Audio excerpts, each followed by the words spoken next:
بسم اللہ الرحمن الرحیم۔ السلام علیکم۔ جو ایمان والا 3 مرتبہ فجر کی نماز کے بعد یہ تسبیح پڑھے گا انہیں ان 4 بیماریوں سے نجات مل جائے گی۔ 4 بیماریوں میں پہلی بیماری پاگل پن ہے۔ یہ تسبیح پڑھنے سے کسی بھی شخص کو ذہنی بیماری نہیں ہوگی۔ اللہ تعالیٰ تمہیں پاگل نہیں بنائے گا۔ بزرگوں کے مطابق جن لوگوں کو مرگی یا بھولنے کی بیماری ہے وہ بھی شفا یاب ہو جائے گا۔ دوسری بیماری گوڑ پن کی ہے۔ یہ تسبیح پڑھنے سے جلد سے متعلقہ کوئی بیماری نہیں ہوگی۔ کچھ لوگوں کو چہرے پر دانے، پینسی وغیرہ نکل آتے ہیں یا ان کا رنگ کالا ہو جاتا ہے۔ یہ تسبیح ضرور پڑھیے۔ تیسری بیماری اندھے پن کی بیماری ہے۔ اگر آپ کو کم نظر آتا ہے تو یہ تسبیح ضرور پڑھیں۔ چوتھی بیماری فالج کی بیماری ہے۔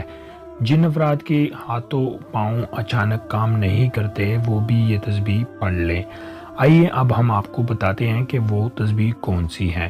سبحان اللہ عظیم و بحمدک ولا حول ولا قوت الا باللہ۔ یہ تسبیح ہر روز 3 مرتبہ نماز فجر کے بعد پڑھیے۔ انہیں ان 4 بیماریوں سے نجات مل جائے گی۔